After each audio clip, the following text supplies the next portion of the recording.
রাজনগরের মালিপাড়ায় নিকাশি নালা না থাকায় সৃষ্টি হচ্ছে চরম দুর্ভোগ। উভয় পক্ষের মধ্যে তীব্র বিরোধ। রাজনগরের মালিপাড়া গ্রামে রাস্তায় নোংরা জল ফেলা নিয়ে দুই পক্ষের মধ্যে উত্তেজনা ও বিরোধের সৃষ্টি হয়েছে। গ্রামটির প্রধান রাস্তা, যা বছর দুয়েক আগে ঢালাই করা হলেও কোনো নিকাশি নালা না থাকায় দুই পাশের বাড়ির নোংরা জল রাস্তায় এসে পড়ছে। এর ফলে রাস্তাটি চলাচলের অযোগ্য হয়ে পড়েছে এবং পরিবেশ দূষণের শিকার হচ্ছে। মঙ্গলবার দুপুরে এই সমস্যা নিয়ে উভয় পক্ষের মধ্যে তীব্র কথা কাটাকাটি শুরু হয়। এই মানুষের যে বাড়িটা আছে ওর দুদিক থেকেই যাওয়া যাচ্ছে না, দুদিক থেকেই পায়খানার জল, বাথরুমের জল একদম ভরে ভরে রাস্তার গন্ধ। 12টার সময় জল ছেড়ে দিচ্ছে, তো খেতে পাচ্ছি না আমরা ভাত, এত গন্ধ। কতদিন থেকে সমস্যা? এটা মোটামুটি আজকে বছর 3-4 থেকে হয়ে আছে। কোথাও জানানো হয়েছিল?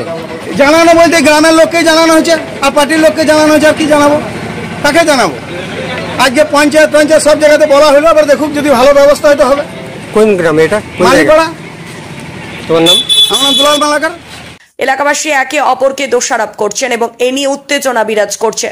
বিষয়টি রাজনগর থানায় জানানো হলে পুলিশ ঘটনাস্থলে এসে উভয় পক্ষকে সমস্যা সমাধানের আশ্বাস দেন।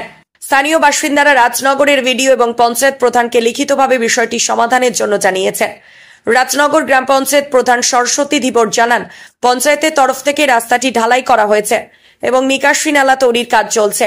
3টি ধাপে কাজটি সম্পন্ন হবে। মঙ্গলবার স্থানীয়দের তরফে বিষয়টি জানানোর পর রাস্তাটি পরিদর্শন করা হয়েছে। সরস্বতী ধীবর বলেন, দীর্ঘদিনের দাবি মেনেই রাস্তাটি তৈরি করা হয়েছে এবং নিকাশি নালাটি তৈরির কাজ চলছে। সম্পূর্ণ তৈরি হয়ে গেলেই সমস্যার সমাধান হবে। পাশাপাশি তিনি স্থানীয়দের রাস্তা পরিষ্কার পরিচ্ছন্ন রাখার আবেদন করেন। এই রাস্তাটি কি হয়েছে? রাস্তা দেখুন, একদম মাটি ফেলে জল নোংরা ফেলে সবারই একজন 3-4 জন জল যাচ্ছে। এটা বলে বলে আর হয়নি, এই জন্য আমি কমপ্লেন করেছি, থানাতে কমপ্লেন করেছি। কতদিন থেকে এরকম রাস্তার অবস্থা? হয়েছে 1 বছর ধরে চলছে। কোথায় কোথায় অভিযোগ করেছেন? করেছি, থানাতে করেছি, ভিডিও অফিস করেছি, পঞ্চায়েতে যে করেছি। কখন করেছেন? এই যে আজকে। খান আরসাদের রিপোর্ট, জনকণ্ঠ টিভি নিউজ।